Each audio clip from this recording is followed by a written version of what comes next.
Good morning mga bay. Ito, ikot-ikot lang muna tayo dito sa ating mini farm ngayon kasi hindi tayo makapagtrabaho. May injury pa tayo mga bay. Saktong isang linggo pa lang to kasi nung nakaraang Sabado to na aksidente tayo. Dahil sa nag-harvest tayo ng durian mga bay. Pero hindi dito sa area natin no. Kasi sumama tayo mga bay sa ibang area nag-harvest ng durian. At hindi naman natin sinasadya no na maaksidente tayo. Kaya ito ngayon nagpapagaling tayo mga bay. Siguro mga isang buwan pa to na ganito. At nilagyan ng ganito mga bay para hindi masyadong magalaw yung kamay natin. Kasi tinahit talaga hanggang sa ilalim ng ating balat. Kasi yung lalim mga bay talagang yung laman. Kaya yun yung tinahit, tatlong layer yun. Tatlong layer yung tinahit mga bay. Kaya pang-apat yung sa labas mga bay, yung sa balat natin. Ito kailangan talagang hindi magalaw mga bay kasi medyo sumasakit pa ngayon. Kaya kailangan naka ganito mga bay. At tingin-tingin lang muna tayo dito sa ating area kasi hindi pa tayo makapagtrabaho. Yan. Maraming bulaklak yung mga kakao natin mga bay. Yan, kita niyo mga bay. Grabe yung bulaklak mo, tapos may mga cheryl na Ayan. May mga cheryl, bulaklak. Pero mga sakto to pag magaling tayo mga bay. Marami ng dito, babalutin. Yan Yan, may hinog na naman dun yung mga naunang nabalot. Ayan may mga cheryl. Kasi maganda na yung forma ng aming kakao. Ito, may mga nabalot na din dito na ilan mga bayo.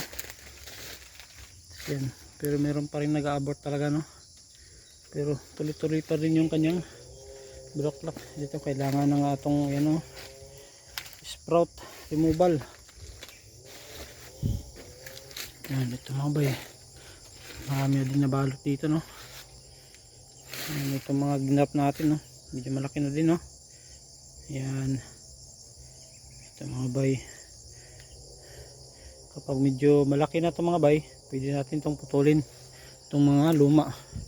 Pero sa ngayon dahil nagbibigay pa sila ng bunga, hayaan muna natin.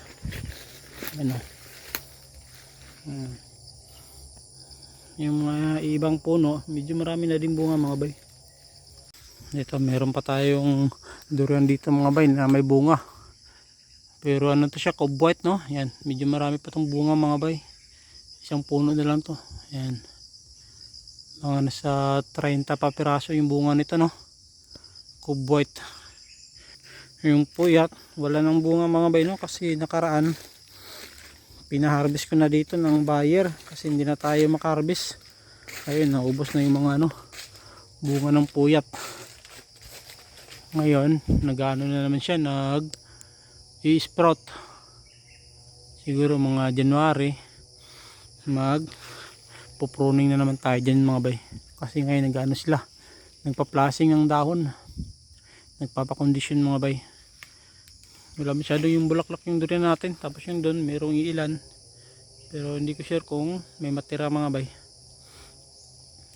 Sa ngayon yan lang muna. At kapag medyo kaya natin magtrabaho mga bay, mag-apply tayo ng fertilizer Dapat talaga mag-apply na ako ng fertilizer mga bay, kaso ngayon nga na-aksidente tayo, hindi tayo makapag-apply. Yan, dilinisan pa natin to paikot. Yan, kung saan tayo maglalagay ng fertilizer mga bay, ilalagay natin paikot kasi meron naman na tayong dito, drainage system. Yan yung ginawa natin, hindi na pupunta yung tubig dito. Kaya pag nag-apply tayo ng fertilizer, hindi mawawas out. Safe na safe mga bay. Yan, dito tayo maglagay paikot yan, siguro mga 3 meters galing sa puno. Doon tayo maglalagay ng fertilizer.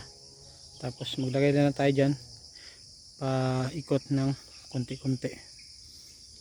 Yan. Daming sprout mga bay. Nagkukondisyon na yung durian para for February, baka magbubulaklak na to. February or July, ganyan. Mga ganyan naman March. Tuwi na tayo mga bay, no? Dito lang tayo banda nag-ikot-ikot sa malapit. Hindi na tayo pumunta dun sa kabilang dulo. Kasi nga may pa tayo. Sugat. Yan. Kataw mga bay, oh. May mga hinog na din. Hindi pa natin ma-harvest yan ngayon. Yung saging natin medyo malaki na din, no? Mga nasa 5 months na din kasi itong saging natin. Mga ilang buwan na lang mga bay. Kung hindi madapuan ng sakit, baka mamunga na yan. At yan lang mga bay, maraming salamat sa panonood, no? Ingat po tayo palagi.